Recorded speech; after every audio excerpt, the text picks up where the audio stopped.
This is Wake Angel 2001, bringing you a Quickie custom.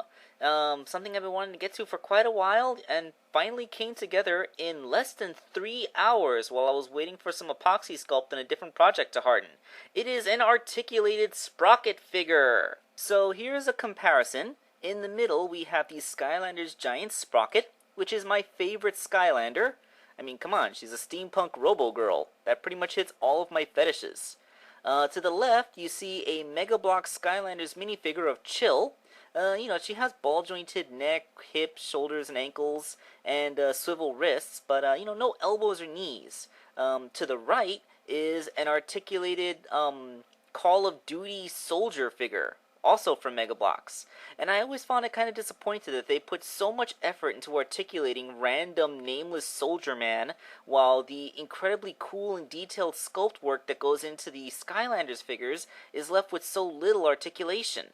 Of course, practically that's because with Soldier Guy, you can just pump out the same molds over and over again and repaint them to make new characters, while with the Skylanders, you'd have to make original molds every time, and increasing the articulation means increasing the parts count, so that's probably why they don't do it. But still, I'm not looking for the bottom line here, I'm just trying to make my own Skylander. So, I cut Sprocket off of her base. By the way, I follow the Jin Satome's tutorial, because he's posted a tutorial on his website when he started doing this.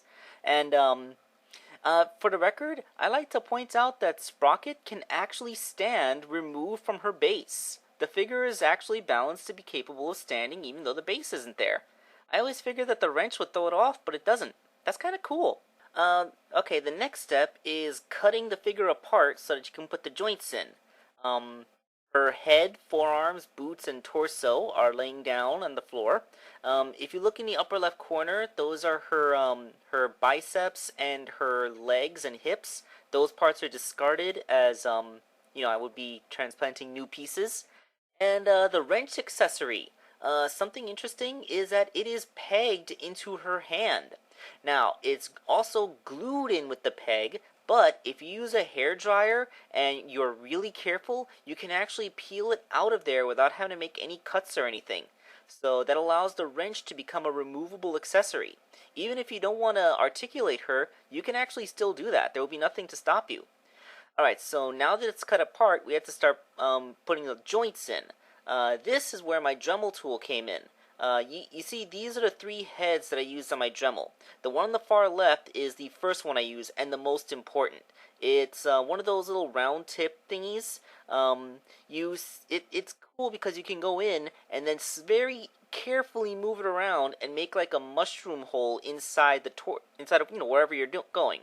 This was most important for making the shoulder holes, but it also did well to make the waist hole too.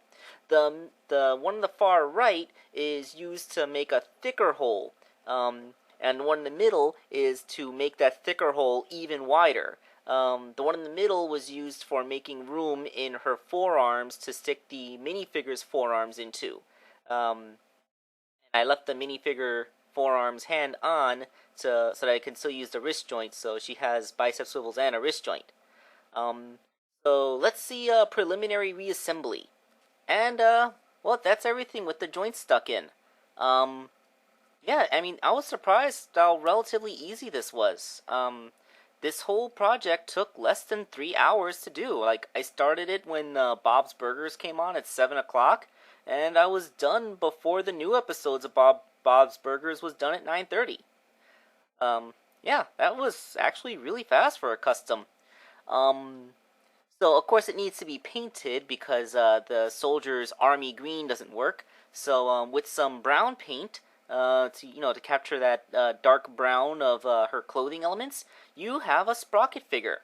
She looks a little bit weird in a neutral standing pose because of the way her feet are sculpted.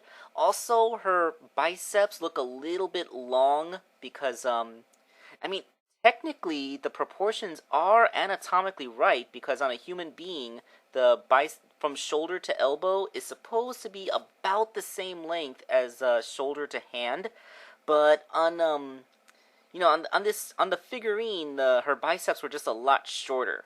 What do you guys think? Should I shorten those the upper arms a bit so that the proportions are more true? Cause she still looks really cool when posed. She can cross her arms. She can do the Iron Man thing. She looks great with her little wrench thing, or her giant wrench thing. What do you guys think? I think she looks pretty cool like this.